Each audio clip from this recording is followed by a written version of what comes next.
All right, we're back in the book, Jews and Muslims in British Colonial America, a Genealogical History. This is by Elizabeth Hirschman and Donald Yates. Great book. All right, just to remind everybody, this is in the introduction of the book. We've read this before. It says a case will be made here for crypto-Jewish and crypto-Muslim presence in British North America. All right, crypto-Jewish and crypto-Muslim. We propose that many of the initial colonists in Virginia, South Carolina, Pennsylvania, Massachusetts, and Maryland were of Jewish Moorish descent, if not of Jewish and Moorish self-identification or public labeling as such. A little further in the introduction of the book, it says in 1624, the West Indies Company made the decision to plant colonies in North America. Not surprisingly, given what we have already seen of the English strategy, the company used Sephardim as antagonists in the first onslaught. They used the Sephardic people. The earliest settlers were Walloons. Remember, Walloons are just like the Huguenots, Moorish people, a lot of them, Protestant refugees from the southern Netherlands who displayed willingness to risk wives and children towards immigration, because a lot of the time it might mean death if they stuck around with the Catholics trying to get rid of them. As we have witnessed happening repeatedly from Roanoke to Jamestown, from Plymouth Rock and Boston to the shores of South Carolina and Maryland, former Sephardim and Moors, now surfacing in various hues of Protestantism, were placed aboard ships and transported from the Western Europe to North America. All right, they were put on ships, aboard ships, Deuteronomy 28, ships, and transported middle passage, right, from Western Europe to North America. Sephardims and Moors. All right, Maryland. All right, we're going to get into Maryland today. And it says here, we're all the way in chapter 7 now. You guys have read along most of the book already with me from the preface, introduction, all the previous chapters. Make sure to catch the previous videos if you're new to this. Great information that we've gone over, different states. It says here we're in chapter 7, Maryland, Catholic in her taste. The most salient aspect of Maryland's colonial era for our thesis is not its history or heroes per se, for it boasts little in either category, but rather its ordinary colonists. These, as we shall show, resemble a veritable United Nations of immigrants, of often non-Christian, eager to avail themselves of Maryland's lax entry laws. The colony's sandy Atlantic shoreline, the endless Chesapeake marshes, and numerous inlets served as easy landing places for surreptitious disembarkations, whether of passengers or cargo. Maryland's advantages were not all spiritual.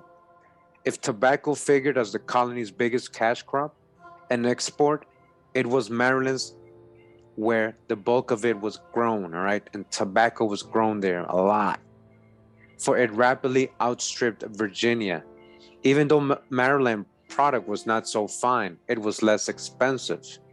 During its heyday, it supplied perhaps half the needs of Britain, France, and Germany, typically through Scottish factors. Historians often treat Virginia and Maryland as one.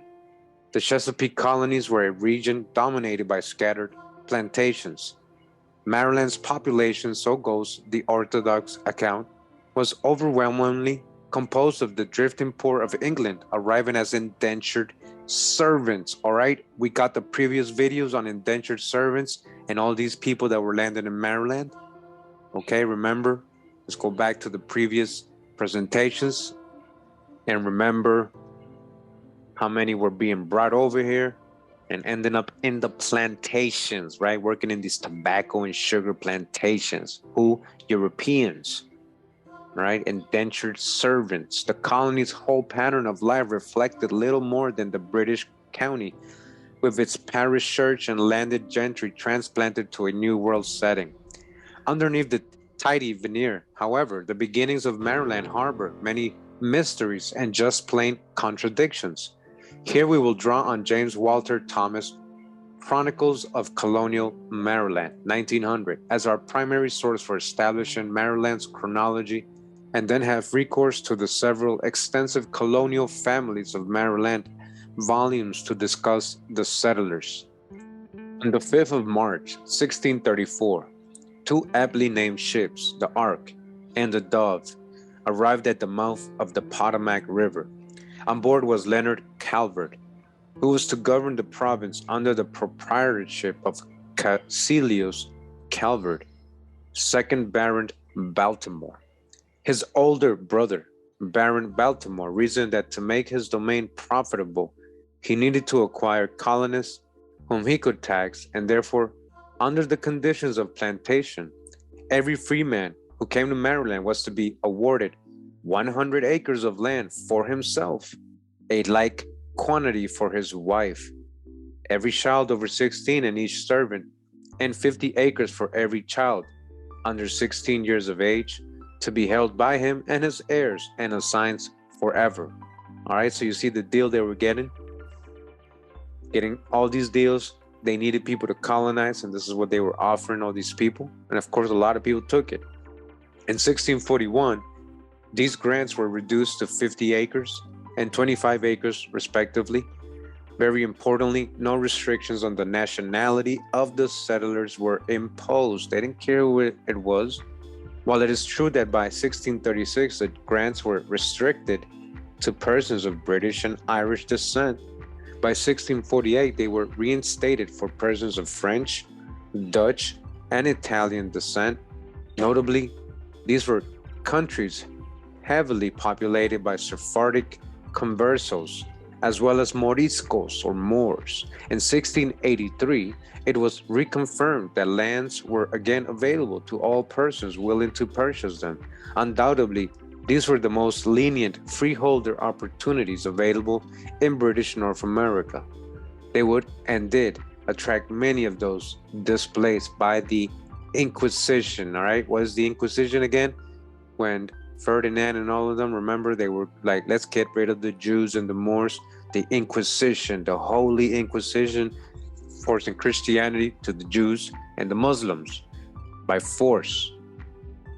Following Thomas' account, we learned that William Pache, Uriah Forrest Silva, and Clement Holiday Jumtoff were appointed state commissioners at the conclusion of the Revolutionary War.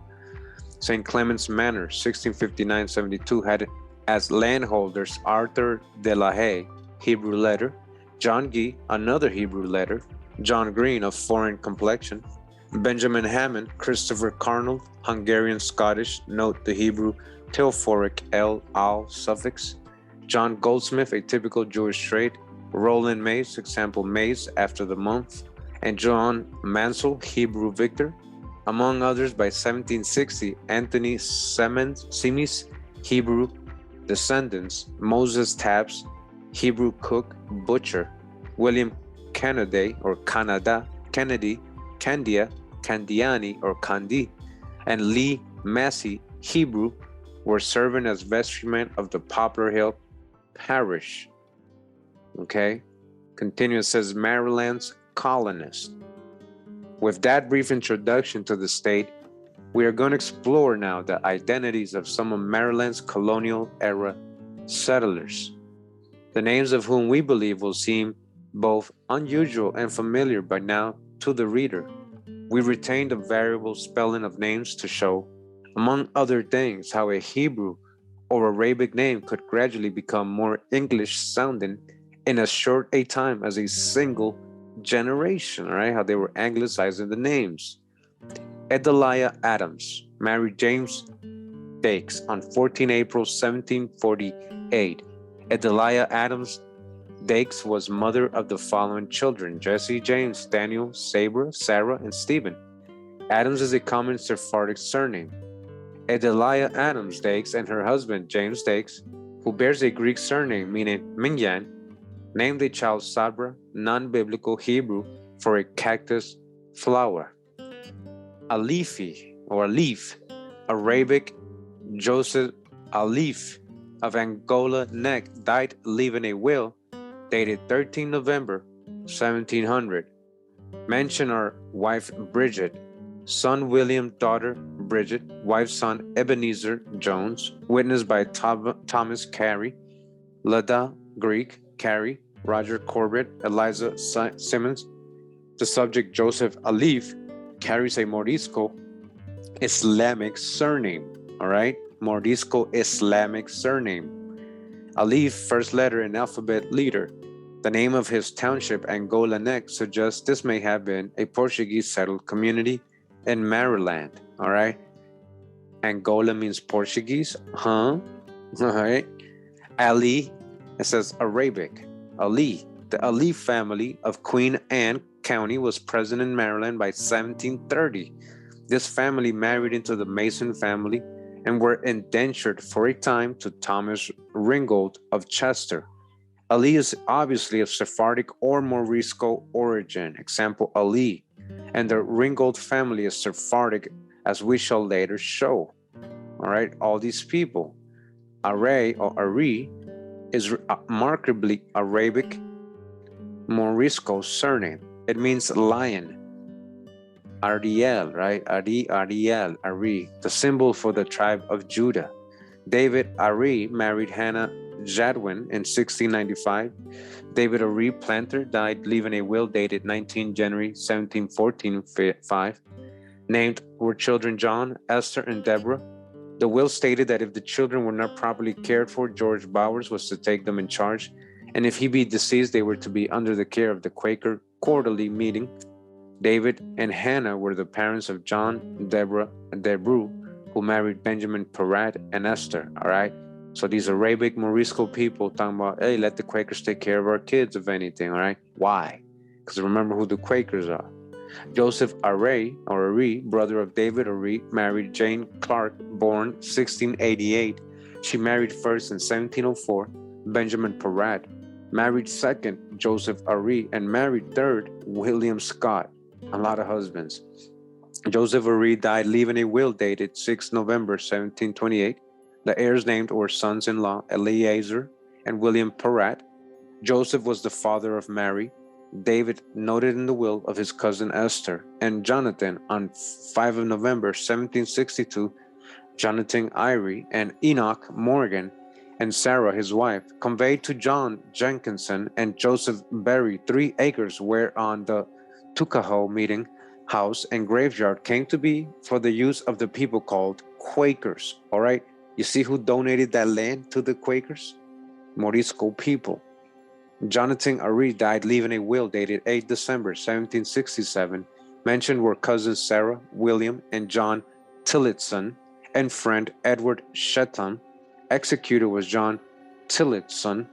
Witnesses were John Corsi, Michael Green, Philip Santee, and Abraham Dillahunt. Note that these Aris were Quaker and had marital or business dealings with other persons bearing Jewish Sephardic surnames. Example, Peratt, Corsi, Green, Santee, and Dillahunt. Barney, also Sephardic. The Francis Barney family carries a Sephardic surname and married into the Perkins family. The wife's given name is Greek, Araminta.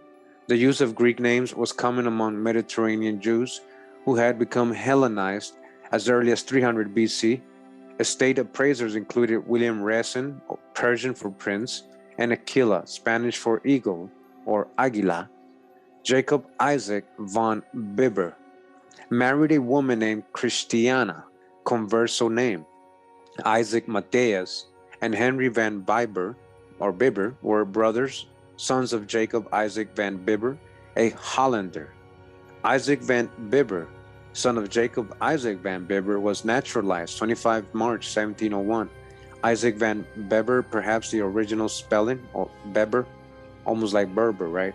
Died leaving a will dated 14 September 1723 to son Jacob, daughters Hester, wife of Jacob Gooden, Christina, and Veronica, the sons Peter and Isaac, each an equal share, the son Jacob, son-in-law Jacob Gooden, personally, Veronica van Beber married John Birmingham, Christina van Beber married Peter LaRoux, or LaRue, Hester van Beber married Jacob Gooden.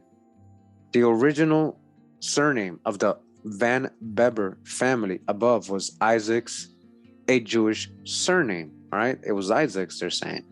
They were called Van Beber upon arriving in Maryland. You see that? They were actually the Isaacs, because that is the town in Holland from which they emigrated.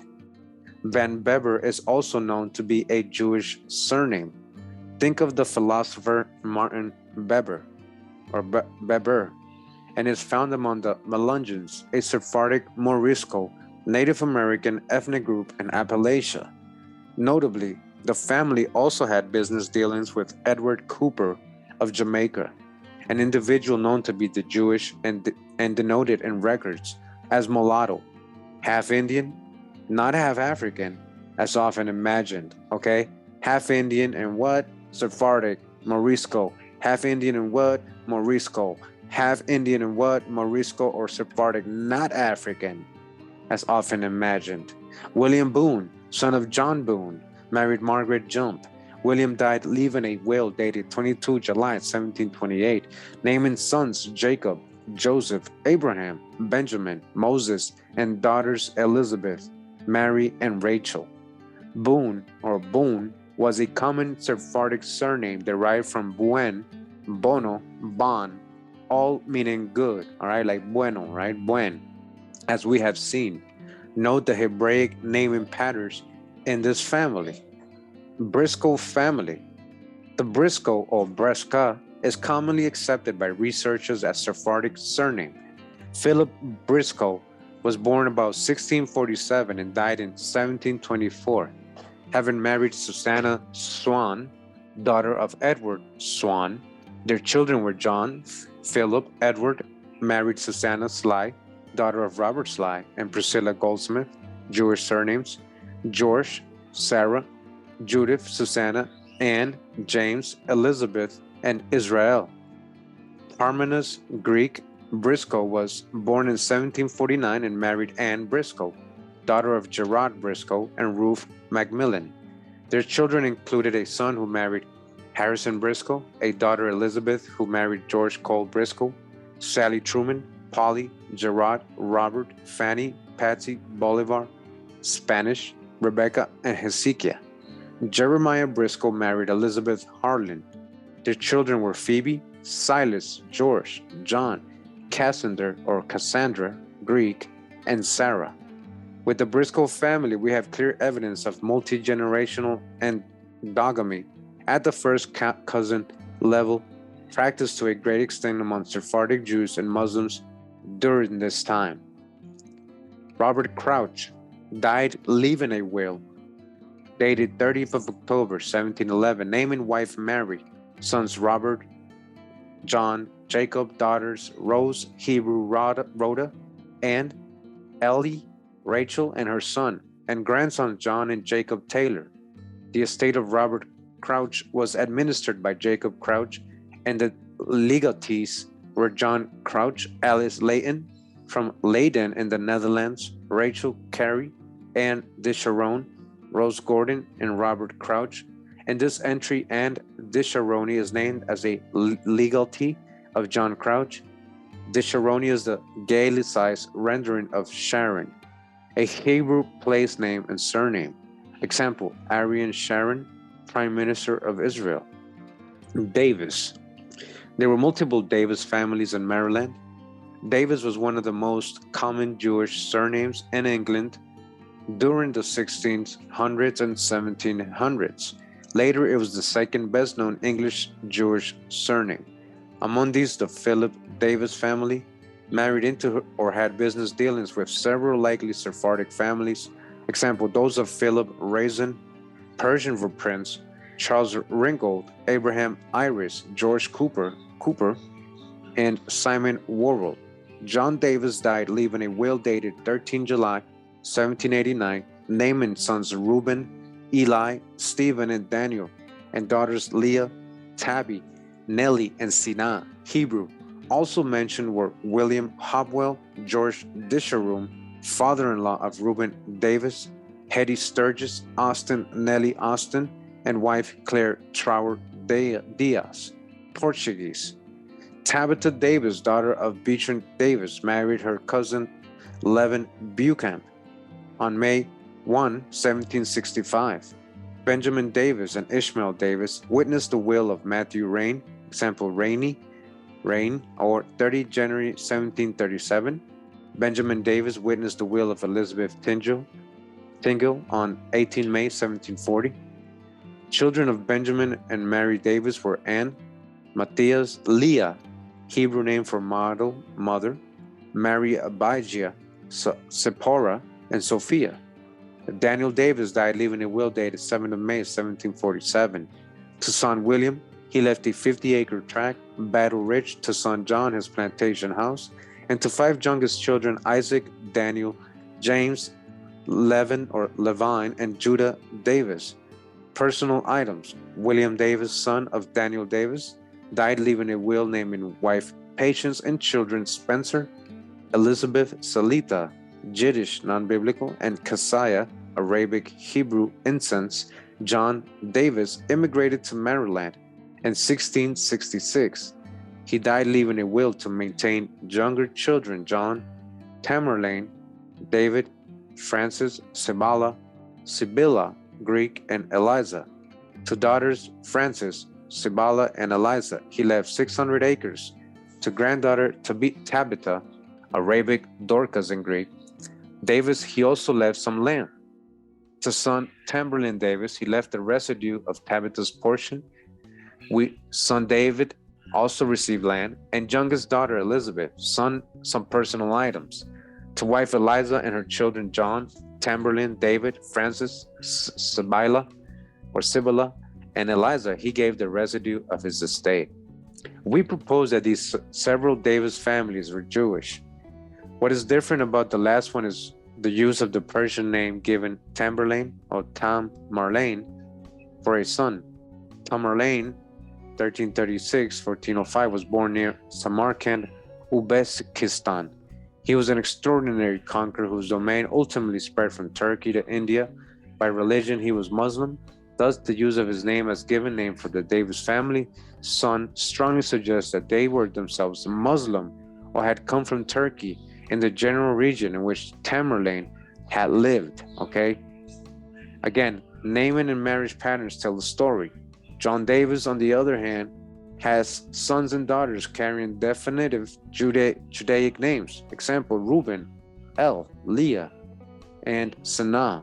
He was related by marriage to George Disharoon, the Sharon, or Tabitha Davis. His daughter married her cousin Levin Buchamp.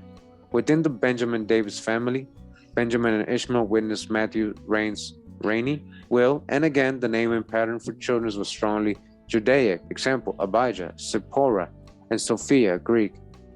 Daniel Davis also gave his children overtly Judaic names, Isaac, Levine, and Judah. Daniel's son William gave 2 of his children non-biblical Hebrew Aramaic names, Salita and Keziah, a name also used by Moriscos, and had Levin Disharoon be one of his witnesses. Isaac England. Jews often took their surnames from the country's provinces or towns in which they lived. Example, Isaac of York. Here, we have an Isaac England who arrived in Maryland by 1714 and married a woman named Rebecca, a classically Jewish name. They were members of the Cecil Friends Meeting House. Quaker affiliation was a common cover for crypto Judaism. Again, say what? Again, what?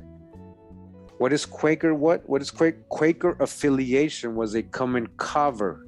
It was a common cover for crypto Judaism. A lot of those Quakers were actually crypto Jews, crypto Moors, people of color. They had marital or business relationships with William Simcox, Simha, Hebrew but non-biblical, and Gaspar Hood, right? Falconer were common Sephardic surnames. And I just want to remind everybody that Hood in Islam is Eber, I believe. Yes, that's what we've been reading in the past books. It says here Falconer, it says Falcon, Falco, Falconer were common Sephardic surnames. This family was in Maryland by 1707 and maintained a merchant trade with kinsmen in London. Business dealings included partnerships with Richard Skaggs, Francis Spearman from Speyer in the Rhineland, a Jewish center, David Barclay in London, Daniel Phillips in London, physician Joshua Van Sant and Samuel Roux, French for street. This family also belonged to the Cecil monthly meeting. Isaac Faulkner, all right, Faulkner is Falconer or Falcon. Faulkner is Falcone, son of Isaac and Dorcas Faulkner, died leaving a will dated 18 April 1751 to his brother Abraham Faulkner. Isaac left and given the bulk of his estate to his wife and children. The will was witnessed by William West, John Barrick, and Mary Harwood. John Falconer married a woman named Sarah at November Court 1714. It was presented that Thomas Falconer, laborer on 15 November in the 12th year of the reign of the Queen at Y100, committed adultery with Sarah Falconer, wife of John Falconer. Witnesses included Edward Hyatt, Arabic, and Eleanor Falconer. A verdict of not guilty was returned. John Falconer or Faulkner died leaving a will dated 20th of March 1727. The will was witnessed by Michael Hussey, Richard Moore, and Jane Manor. On February 3rd, 1767, Henry Kaysen, merchant, and his wife Esther and Mary Els Spencer conveyed to John Falconer 127 acres of land. Burton Faulkner died leaving a will dated 12 December 1774. His son Jonathan and daughter Esther were administrators. Mentioned also were Ruth and Benjamin and a slave named Monday. Here we have the Faulconer family, a common Jewish surname. Isaac and Abraham Faulkner are brothers. Isaac's will is witnessed by John Baruch, whose surname is Hebrew for blessed, Baruch. All right, Baruch. Another Falconer, Thomas, was charged with adultery with his brother's wife. He may have been exercising the duty of levirate law, by which a brother marries his sister-in-law once she is widowed. A witness was Edward Hyatt. Hyatt is Judeo-Arabic for tailor. John Faulkner's will was witnessed by Michael Hussey, also a Hebrew-Arabic surname. All right. So the whole point of so far the chapter is to let you know that these early colonists of Maryland, and most of them have carrying these Sephardic Morisco names, and they have the background of Muslim, the way they're marrying and their naming patterns. Continues, says Freeman. Another very common Jewish surname is Freeman, all right? Morgan Freeman. The translation for Franco, used of merchants free to travel between different countries, all right? Francos. For merchants free to travel between different countries. Merchants. Who's the merchants? The Freemans. In German, the word appears as Frank or Friedman, as in the case of the Holocaust diarist Anne Frank, or the Philadelphia, New York aristocratic family of Franks. In Dutch, it is Friedman, and in Spanish, Franco. This usage began with the Crusades, when the Franks and Norman French military carved out a kingdom in the Levant and monopolized trade through the Templar Knights. William Freeman was in Maryland by 1668. His son Isaac married Hannah Comegys, Turkish. Isaac's executors were William Loveland, John Falconer, and John Scott. Later, children married into the Rossin family twice, the Wilmer and the Ringgold families. It says here Gale. Also Sephardic is the Gale surname, as in the Colombian actor Gael Garcia Bernal. John Gale, or Gale, was in Maryland by 1699. The family was Quaker and married into a Rossin family. A son married a woman named Bathsheba Lamb, example the Paschal Lamb of Passover. Children included James, Malachi, Mary, Catherine, and Rosamond. Hepburn family.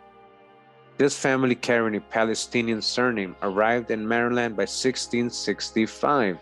They intermarried with the Catholic, example, son of Castle, Phillips, Forbes, and Briscoe Sephardic families.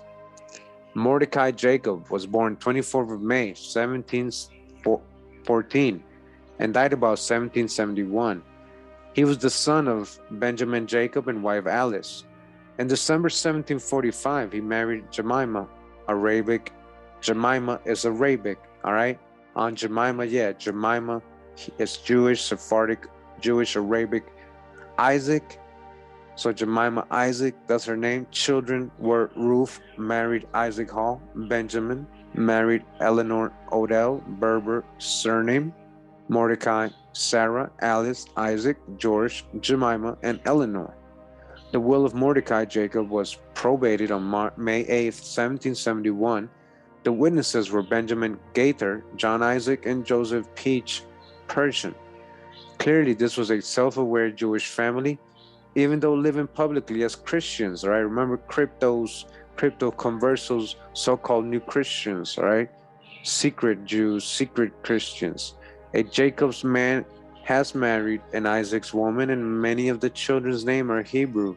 In this case, as in one above, the name Mordecai is likely the direct indicator of a family that is consciously Jewish.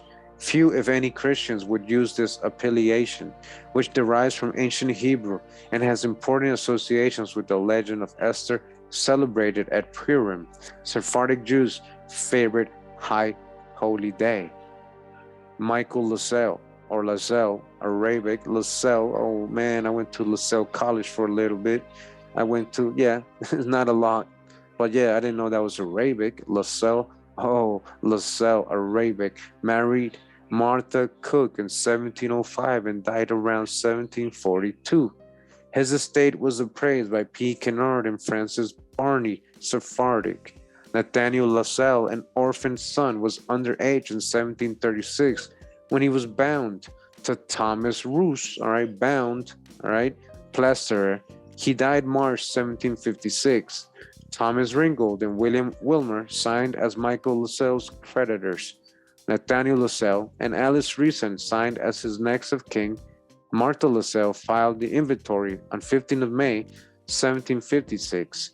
Note here the intersection of several Jewish families in financial and estate relationships: LaSalle, Reason, Barney, and Ringgold. Ralph Lowy was transported to the colony of Maryland by 1649 as an indentured servant, indentured servant. They didn't just go there. They were like so-called slaves. These were the first ones that were bringing over here to work in these plantations, right? Indentured servants. He married Rachel Hudson and died, leaving a will dated 5 December 1772. John Lowy, son of Ralph Lowy, married Tabitha on 11th of February 1775. John Lowy and his wife Tabitha sold land to Benjamin Dashiell.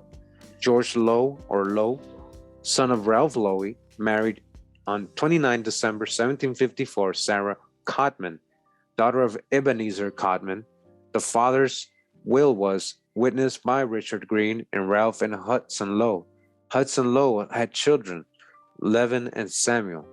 The Lowe family has a Sephardic surname, example, Lowy, or Lowe, a play on Levi. Jacob's 1901-1906, which means lion. The ancestor arrived as an indentured servant, but we are not sure from what country. His descendant Ralph or Raphael married Rachel Hudson, and the family also intermarried with the Pates. Two of Ralph's daughters married into likely Sephardic families, the Henrys, Enriquez, the fourth most common Sephardic surname, and the Phillips family, as already mentioned, among the most common Jewish surnames during this time. Ralph's son John also marries a woman bearing a Jewish given name, Tabitha, as does his son George Sarah Cotman, daughter of Ebenezer Cotman. Tabitha is Aramaic for gazelle and was popular antiquity among the Jews, but is a name not found in the Bible. Massey, the Massey family in Maryland by 1743, they had business or marital ties with Gilbert Falconer, Daniel Toys, Aquila Peacock or Pavo, Pavoncello, a bird popular in Persia and Jewish legend, Samuel Davis, Nathaniel Hinson, son of the deer or hind, the tribe of Naphtali, William Minley, Italian Sephardic surname, Isaac Bower, Samuel Beck, Baek, Hebrew, and Zorobabel, French. Children's names included Zorobabel, Greek form of Hebrew, Zerubbabel, Elijah, Eliza, Nicholas, Greek, Aquila, Franco-Roman, Rebecca, Solomon, Ebenezer, Eliezer, Rachel, Enoch, Joshua, Farah, Arabic for joy, Hannah, Johann, Arimenta, Greek, Abigail, Lambert, Lucretia, Italian. The mixture of Greek, Hebrew, Spanish, Arabic, and Italian given names is strongly indicative of Sephardic ancestry. As there were Sephardic communities in all these locations, the name itself is believed to derive from the Hebrew maseh, deed, act, tale, used for Marcus in the public realm. Forms of the name include maseh, masa, mas, maxi, Huguenot, common in Virginia, and masa, Spanish. All right, a lot of the Huguenots had these. All right, it is instanced in Alexandria, Egypt, Port Said, Arabia, Corfu and Santi, Greece, Florence and Leghorn, Italy, and London, a trail of countries that seems to be commemorated in the first names of the Maryland family. The English branch of the family entered the British Isles with William the Conqueror and goes back to a Hammond, Hebrew Ammon, faithful, true, Massey. Descendants intermarried with the Ashley, Cooper, and Gist families, which we have seen to be very probably crypto-Jewish. Standard authorities Renee and Wilson explain Massey as a pet form of Matthew. All right, so now it just shows a little bit of the genealogical trees or lines. It says here branch of Massey family in England and colonies. So just so you guys can see, so you guys can pause it if you like. And if you're interested in seeing the names, if it happens to be in your family or one of your last names or something like that, go ahead and pause it, take a good look at it. All right, take some screenshots. So they're breaking it down from Europe all the way to, I guess, to the Americas. All right, as you guys can see, it keeps going. You're breaking down a couple generations, a lot of generations actually. Now it says here, Mordecai Moore, a Quaker merchant and physician, died by 1721. He married first Ursula, second Deborah Hill. The first mention of Mordecai Moore is as a legatee of Nathaniel Ashcombe of Calvert County in 1687. His children were Richard, Deborah, Hannah, Mary, Heather, Elizabeth, and Rachel. Brian O'Melia, servant, and transported to Maryland about 1665, all right, indentured servant. He married Mary Lewis, 27, June 1676. She was the daughter of William and Sarah Lewis. Jacob Abrahams married Isabel O'Melia on 28th of May, 1685 at Betty's Cove Quaker Meeting House. Brian O'Melia above has married a similarly Jewish surnamed woman, Mary Lewis. A later child of their marriage, Isabel, married Jacob Abrahams at the Betty Cove Meeting House. We would argue that this family was Jewish and that the Quaker Meeting House likely conducted Jewish services.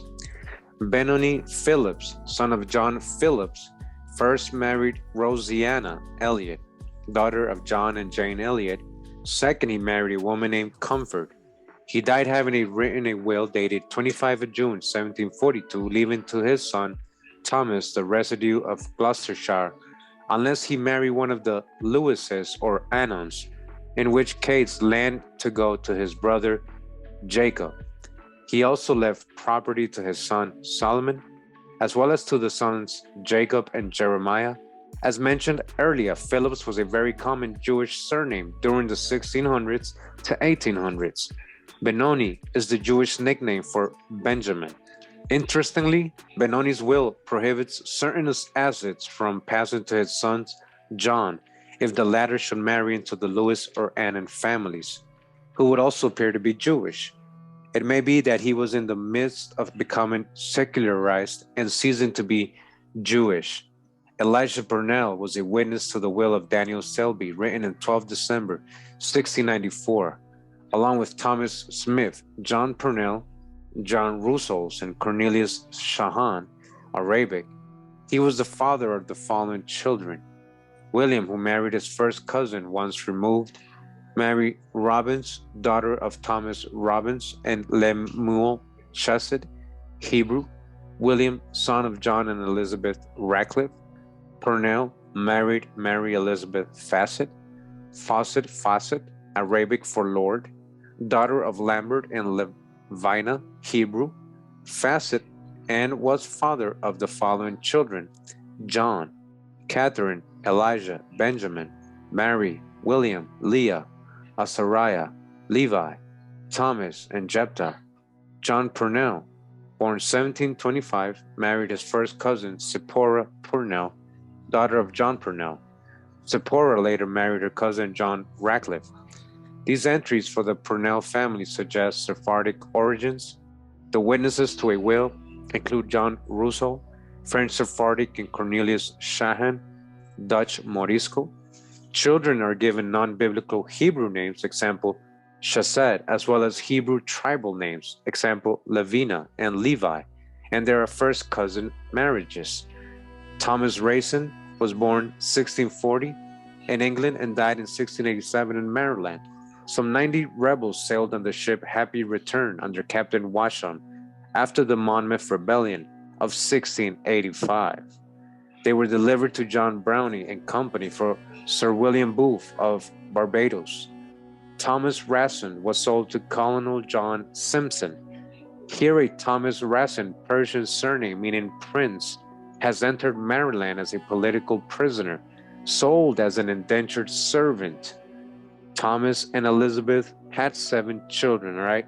Again, people being what? Sold. Indentured servants. These are your so-called slaves in colonial times Maryland. Thomas and Elizabeth had 7 children: Philip, Mary, Thomas, John, Elizabeth, Sarah, and Francis. Philip Raisin died in 1717 and was buried at the Cecil Friends Meeting. Note that the Cecil Friends Meeting is the Quaker congregation to which several crypto-Jewish families belong. At the time of his death, Philip Raisin was overseer of the Cecil Monthly Meeting. Thomas Reed married Elizabeth. She married second Isaac Abrahams. Isaac Abrahams died leaving a will dated 14 October 1674. He gave Elizabeth her dower rights, left personally to George and Benjamin Perrett, to Sarah Reed, and to son Jacob all lands at 19 years of age. Elizabeth Abrahams died leaving a will dated 11 May 1675, giving personal items to William Southby and his daughter Elizabeth Southby. Elizabeth Reed, daughter of Thomas Reed, married William Southby at the house of Isaac Abraham, 29 January 1668. Sarah Reed, daughter of Thomas Reed, married James Frisbee. On 20th July 1688, James Frisbee and his wife Sarah gave to his brother-in-law Jacob Abrahams power of attorney to acknowledge a parcel sold to John Boren. Thomas Reed, son of Thomas Reed, died leaving a will dated 1665. The executor was Jonathan Ashman and his sister Sarah. The surname Reed usually meant red, as in the hair or a beard. In German, it was rendered as Roth, and in Spanish as Rosa. In the above passage, the wife of Thomas Reed was married Isaac Abraham, an obviously Jewish name, with whom she had a son, Jacob. The Parrott and Southby, or Sotheby, families are linked to the Reed-Abraham family and are the Frisbee and Ashman families. This pattern of interrelationships would seem to indicate the presence of a consciously Jewish community. With the Robbins family below, we find the same pattern of interaction among a group of families bearing Jewish surnames. Robbins is an anglicized form of Rabin or Reuben, a Hebrew tribal name. It is also rendered as Robbins in English and Rabinowitz in Eastern Europe. In the excerpts below, we find a Robbins marrying a Tillman.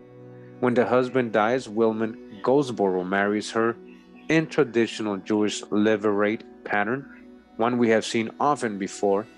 The Daniel Hammer mentioned also bears a Jewish surname, as do the Money sisters, whose surname was likely anglicized from Gold or Gulder, money in German and Dutch, or else Munz. George Robbins married Henrietta Maria Tillman, daughter of Richard Tillman.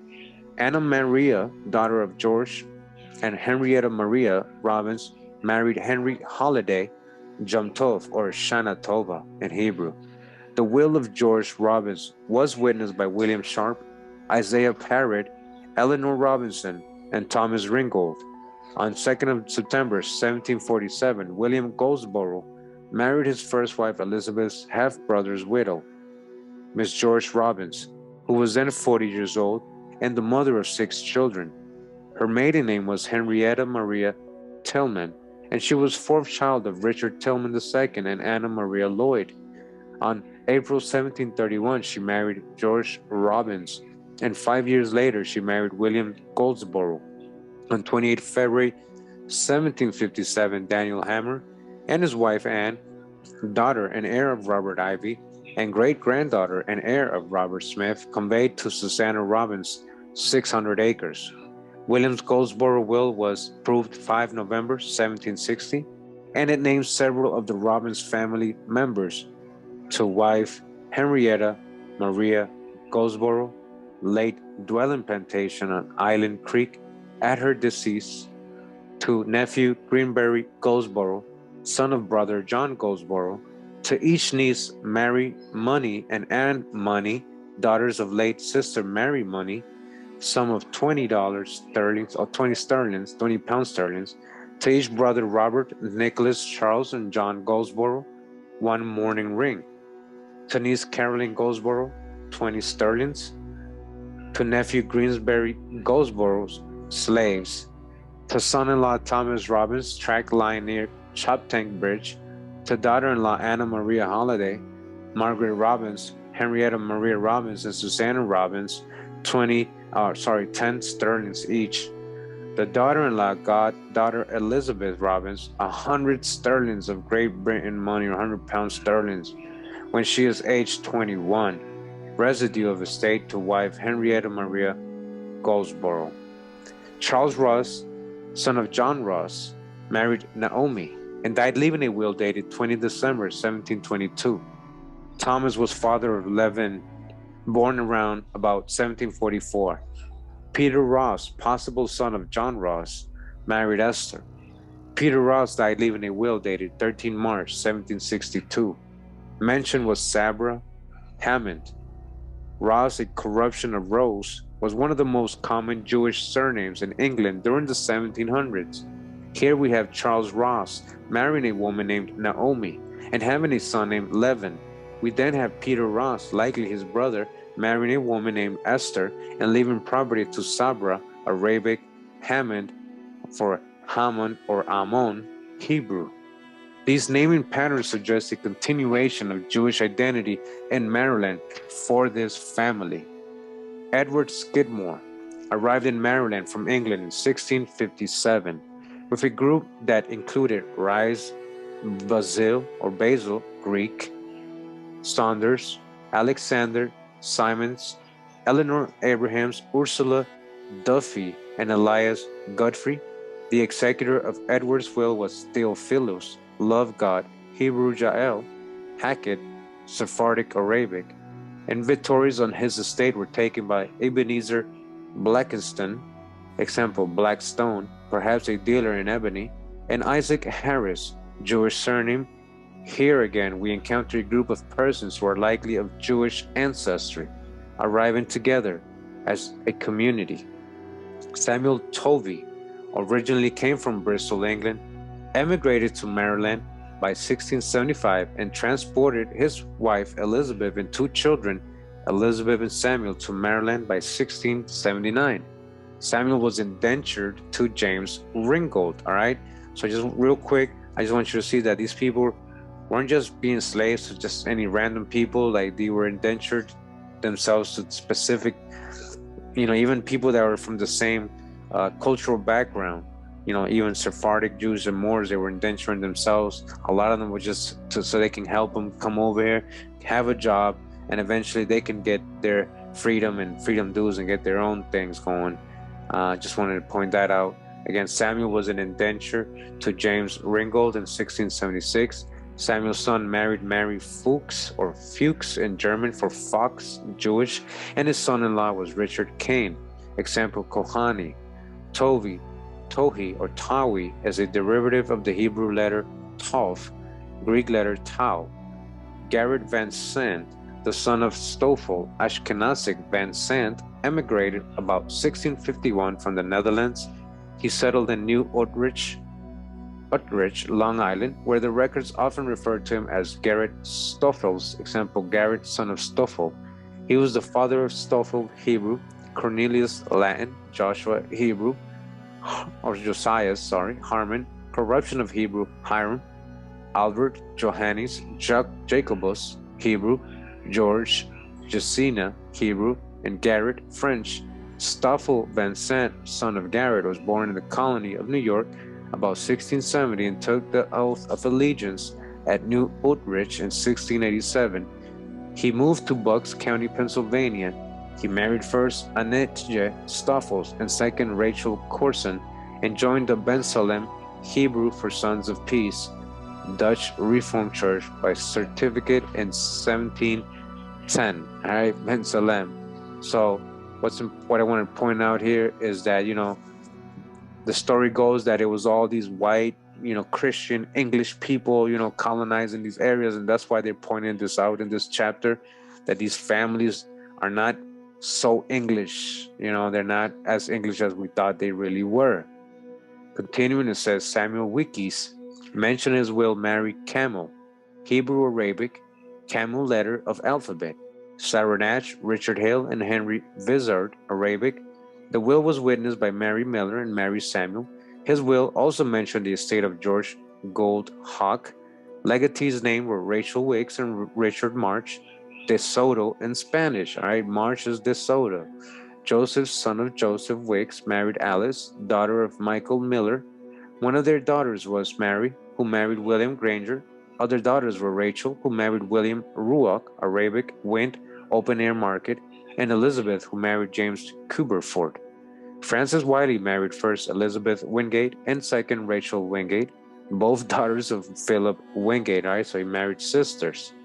Frances and Elizabeth Wiley were parents of the following children: Angelo, Spanish or Italian; Elizabeth, Judaic; and Anastasia, Greek. Francis was also the father of Absalom. Francis and Rachel were parents of the following children: Francis, Molly, Wingate, Judah, and William. Frances Wiley had married two Wingate sisters, leaving children named Angelo, Judaic, Anastasia, Absalom, Diana, Judah, among others. His son Angelo later bought land from Edward Numar, Arabic. The naming and marriage patterns above suggest Sephardic Iberian ancestry, perhaps rather recently, as the name Angelo was used for the firstborn son. Tillman family. We have reserved for last the Tillman family, one of the most illustrious in the history of the Maryland colony. This family produced governors, judges, generals, doctors, merchants. As we shall demonstrate, the history follows a remarkable, not to say egregious, pattern of Jewish endogamy. Richard Tillman, physician, born 1626, son of Oswald Tillman, a grocer of London, married Mary Foxley in England. They were the parents of Samuel, Mary, William, Rebecca, Deborah, and Richard. At March Court in 1668, George Hayes, Jewish surname, the Hebrew letter that stands for Hayim, life, servant to Richard Tillman, was judged to be 16 years old. Richard Tillman, son of Richard Tillman, married Anna Maria Lloyd, daughter of Philemon Lloyd, on 7th of January, 1700. Richard and Anna were the parents of Mary, who married James Earl, Jr., the Philemon Richard, who married Susanna Frisbee, Henrietta Marita, who married first George Robbins in 1731 and second William Goldsborough in 1747, Anna Maria Tillman, who marries first William Hemsley and second cousin Colonel Robert Lloyd, William, Edward, James, and Matthew. Richard served in the Maryland Assembly from 1698 to 1702 and was a member of the Maryland Council from 1711 to 1739. He served as a court justice from 1695 to 1705 and from 1707 to 1709. He was sheriff from 1709 to 1711. In 1722, he was the chancellor of the province. In the military, he was a captain in 1706, lieutenant colonel in 1711, and colonel in 1716. On 25th of June 1766, as an indenture quadripartite was made between Richard Tillman and wife Susanna, James Earl, Edward Tillman, and Richard Tillman the Younger. A marriage was about to be solemnized between Richard Tillman the Younger and Elizabeth, daughter of Edward Tillman, and Edward agreed to pay a competent marriage portion to his daughter. William Tillman, son of Richard Tillman, was born 22nd September 1711 and married his first cousin Margaret Lloyd, daughter of James Lloyd, on 2nd of August 1736.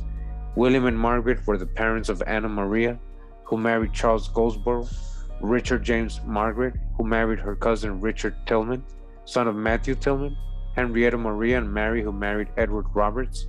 William was a county court justice between 1734 and 1760, served in the lower house of the Maryland Assembly from 1734 to 1738, deputy commissary, judge of the special court in 1744, and was a major in the militia by 1744. Edward Tillman, son of Richard Tillman, was born 3 of July, 1713, and married first Anna Maria Turbotte about 1738, second Elizabeth Shue in 1749, and third Juliana Carroll. Edward and Anna Maria had one child, Anna Maria, who married Bennett Shue. Edward and Elizabeth had 5 children, Richard, Edward, Benjamin, Elizabeth, who married her cousin Richard Tillman, son of Richard and Anna Maria, who married Charles Goldsborough.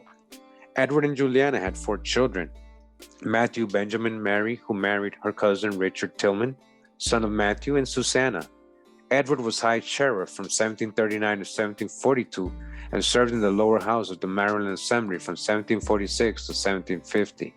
He was a county court justice from 1743 to 1749, and in 1765 he was a member of the Stamp Act Congress. From 1776 to 1781 he served in the Senate. In the militia he was a captain by 1746 and colonel by 1755. James and Ann Tillman were the parents of Tench, who married his first cousin Anna Maria Tillman and served as aide-de-camp to General Washington during the Revolutionary War. Richard James, William, Philemon, Thomas Ringgold, Anna Maria, who married her first cousin William Hemsley, Elizabeth, who married her cousin James Lloyd, Mary, and Henrietta Maria, who married her cousin Lloyd Tillman, son of Matthew. James served in the Maryland Assembly, 1762, 1763, and then moved to Philadelphia, where he was elected a common councilman in 1764. He served as a member of the Council of Pennsylvania, 1767 and 1776, and was commissioned secretary of the Pennsylvania Land Office on January 1st, 1769. Matthew Tillman, son of Richard Tillman, was born 17 February 1718, and adopted by his childless cousin, Matthew Tillman Ward, in 1733. He married cousin Anna Lloyd, daughter of James Lloyd and sister of his brother William Tillman's wife. Richard married his first cousin Margaret Tillman, daughter of William Tillman, in 1770. Secondly, he married another cousin, Mary Tillman, daughter of Edward Tillman Lloyd and Anna Maria. So it's kind of like all the same people. They just kind of repeating them and showing their connections to each other. Who had married a cousin, Tench Tillman, son of James Tillman. Matthew Tillman was a captain in the horse troops in 1741, served in the lower house of the Maryland legislature from 1751 to 1776, in the Maryland conventions during the Revolutionary War, and was a senator from 1776 to 1783. He also served as a delegate to the Continental Congress and has been referred to as the father of the Revolution in Maryland. Richard Tillman, son of Richard Tillman, was born 11th of May, 1738, and married his cousin Elizabeth Tillman, daughter of Colonel Edward Tillman, and had a son Richard Edward Tillman. Peregrine Tillman, another son of Richard Tillman, was born 24th of January, 1741, and married his cousin Deborah Lloyd, daughter of Colonel Robert Lloyd, and Anna Maria Tillman. Peregrine and Deborah were the parents of Robert Lloyd, Anna Maria, who married cousin James Earl, Tench, William Hemsley, and Elizabeth, who married John Custis, a Sephardic, Wilson. Peregrine attended the Maryland Convention in 1775, was commissioned a colonel of the 4th Battalion in 1778, and was a state senator in 1787 to 1794. These relationships offer a classic case history of crypto-Jewish endogamy. The Tillmans immigrated to Maryland from London. Oswald Tillman was a grocer. His son Richard the immigrant, a physician. Both were occupations favored by Jews in England, crypto-Jews, of course, at this time. All right, we're not just talking about just specific, what you think of, when you hear Jews today, but crypto-Jews, of course. Crypto-Jews, of course, Sephardic, Moorish people. Richard's daughters were named Deborah and Rebecca married Simon Wilmer, whose business dealings intersected with other proposed Jewish families in Maryland. One of the Richard's servants, as George Hees, bears a distinctively Sephardic Jewish surname. Richard's son, also Richard, married a Lloyd, and the next generation married into the Frisbees, Robbins, and Goldsboro families.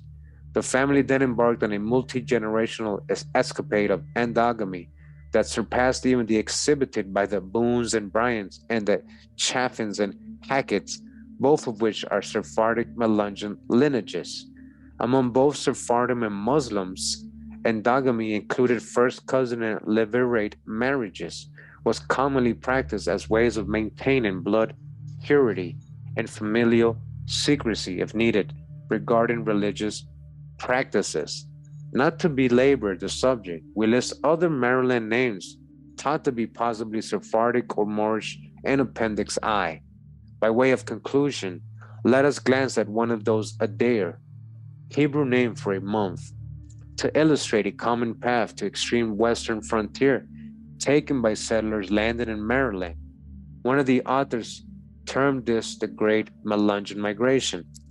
The reasons for this rush to the wilderness do not seem to be the same as those offered commonly by historians such as Alan Taylor, that is, the desire of the small freeholder to avoid taxation by moving gradually beyond the reach of the authorities.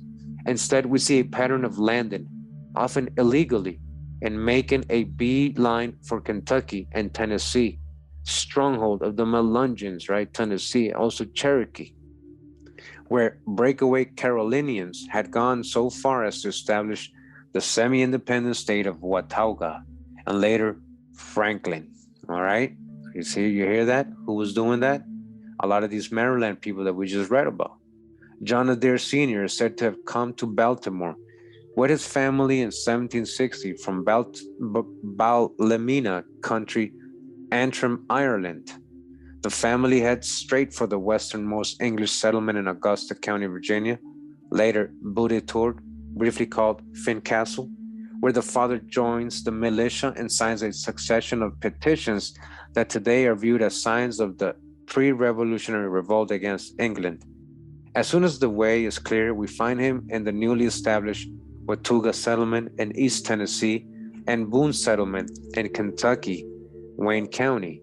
He eventually builds Adair Station near Knoxville, which becomes a leverage point for removing the Cherokee Indians to their new lower towns in Georgia and Alabama, right? Who was doing that? John Jr. follows in the footsteps of his father, helping defend the frontier around the mouth of the North Fork of the Holston River and Samuel Brashear's company near present-day Kingsport. In 1789, the North Carolina legislature establishes a storehouse for provisions for the Cumberland Guard, poised to extend European settlements to Middle Tennessee.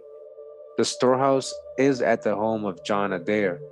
The road is cut by William Cooper, Daniel Boone's former guide, and ancestor of both authors. John Adair III marries William Cooper's granddaughter of Cherokee Chief Black Fox, Sarah Cooper. The Adairs were among the first Wayne County families, which included Atkins, Burnett's, Barnes, Barriers, Bells, Burks, Blevins, Coopers, Denise, Davenports, Dobbs, Dolans, Ellams, Gregorys, Keatons, Cogers, Lovelaces, Parmsleys, Parkers, Phibbs, Rices, Ryans, Scotts, Sollys, Sanduskys, Smiths, Sharps, Vaughns, and Youngs. Many of these names we have already previewed as being Sephardic, all right? Most of these second generation intermarried with others of the same ilk, often their cousins, or else with Cherokee Indians. With who were these Sephardic Moorish people marrying? With their cousins, or who else? With Cherokee Indians, whom they saw as being also of the tribes of Israel. I didn't say it. It's not me making this up. They were saying it. They were saying it because they were encountering these people like, oh, wow, they are like the tribes of Israel. There was a rudimentary Jewish congregation gathered at one time around Isaac Cooper, about 1775, 1845, who had married the daughter of Black Fox. Marriage and presumably other religious services were held in his home on Beaver Creek. The names of the leaders of this congregation, which deserves to be called the first west of the Alleghenies, are commemorated in a number of courthouse documents in which the parties cite each other as character witnesses. John Adair Jr.'s Revolutionary War pension, for instance, names Isaac Cooper's Fleming Gregory, John Bell, Lewis Coffey, Martin Beatty, and William Hardin, all whom lived in the neighborhood and bear what we have learned to be Sephardic surnames. DNA analysis demonstrate that James Adair, the Indian trader and author who was probably a cousin of our John Adair, belongs to male lineage pedigree J2, a common Mediterranean and Jewish genetic type. To judge from a descendants test, it can be postulated that he came from Scottish Sephardic stock transplanted to Scotland and Ireland from the lands of the Mediterranean, and was in the process, like many of his Jacobite contemporaries, all right, of getting back in touch with the family's Jewish past. His observations on Hebrewisms among the Cherokee and Chickasaw Indians in his book, History of the American Indians. Remember, we've read this book a lot, most of the chapters, everything he was encountering, all the correlations as to why he was saying these got to be the lost tribes, you know, all the stuff he was seeing them do, the way they lived, their culture, the ceremonies, all that. Make sure to catch those videos, all right, that we've done before. And they're saying are understandable. They result from ethnic recognition. From what? From ethnic recognition. They're the same people. A lot of these are the same people. What? You see, this is getting deep. This is what we're kind of going to move into, all right? A lot of you guys already know this stuff, you know. A lot of you guys know, say, you know, some of these people are just coming home, right? Another Maryland family that took approximately the same route to the frontier as the Adairs, although much earlier, were the Gist or Gist. The first of the Gist came to Maryland in the 1680s at the time of the Glorious Revolution in England. Christopher Richard Gist was married to Edith Cromwell, a relative of Oliver Cromwell, the Protector. One of his children was Richard Gist, born in Baltimore. Lest the name Christopher seem an odd one for a Jew, let us point out that it was frequently given to the son of a crypto-Jewish family as the perfect dodge or cover. Christopher married Zipporah, Moray, Sephardic name. Later, Gist married Howard's sister, a Kennedy, Canada, Candia, a Gracia of the powerful and wealthy Pennsylvania Trading Company and other Gist. Even the family of Sequoyah, the half-breed son of Nathaniel Gist, all right, Sequoyah was what? Half-breed, Sequoyah, a son of a Gist as a Sephardic. Sequoyah's dad was a Sephardic Jew, person of color, European, okay? Sequoyah's half-breed son of Nathaniel Gist, who is credited with inventing a Cherokee writing system, is heavily intermarried with cousins, namely the Loonies, Luna, a Sephardic banking family which entered the colonies through the Philadelphia via the Isle of Man. This island in the Irish Sea of Scotland was at the time a center of piratical activities and irregular commerce, a heritage that persists today as it is in name at least a separate and sovereign country. Robert Looney joined Alexander Ross, Morgan Bryan, and 70 other families, including also James and Edward Davis, in a cavalcade down the Valley Road onto the remote western frontier of Virginia in 1734. All right. Then it says here the Gist genealogies. All right. So again, we're not going to just go over all of them. Just go ahead and pause this, take a screenshot. This is the Gist. Some of their, and it's a lot of their involved with the Cherokees, as you guys heard. All right. Or was it the Cherokees or other tribes? They're just calling Cherokees, especially if they were in the East Coast of America. All right. So again, take a screenshot if you see this. So it says here, concluding comments. The philosopher Alfred North Whitehead once remarked that without a purpose, human history was a barren exchange of names. In the case of Maryland, we have gone beneath the surface of the names to document marriage patterns, business partnerships, inheritance provisions, and other family matters. More than in any other colony, Greek, Ottoman, and Turkish roots are exposed once we rub off the English, Dutch, or Huguenot veneer, all right? What he's saying, when you really actually do the history and the research, the genealogical history of these families, their background, we see more Greek, Ottoman, and Turkish roots than those tags they put on them, right? English, Dutch, or Huguenot, all right? Moorish people is what we see. At the base of it all, we encounter Spanish, Portuguese, Hebrew, Arabic, and Berber. Just those elements that imbued the Sephardic world that came to an abrupt end in 1492 and during the Inquisition when these people got expelled from Spain and Portugal, okay? This is what we're seeing in Maryland. We have seen an ingrained pattern of cousin marriage, one that starts even before arrival in the New World, and one that is no respecter of nationalities. Business arrangements were often cemented by these intermarriages with the effect of keeping money and credit within an extended family. All right, keep it in the family.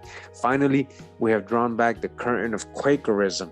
All right, the curtain of Quakerism. You guys understand what we've done? We've drawn back that curtain, that tag, that Quakerism, all right, to reveal the true motives that dictated where the family settled and where the family moved on to.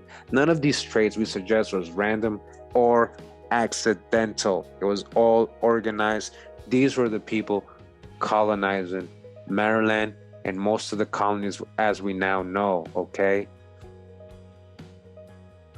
So that's the end of chapter 7. We're going to go into chapter 8 next. Oh, Huguenot, South Carolina. Oh, yeah, we're going to have fun with that one. Even though we've done a video about the Huguenots, we're going to read that complete chapter, little by little. Again, we're going to get it like it's the first time and recap a lot of that good information coming out of South Carolina. But I hope you guys enjoyed this video. All right, again, this was chapter 7 of the book Jews and Muslims in British Colonial America, a genealogical history.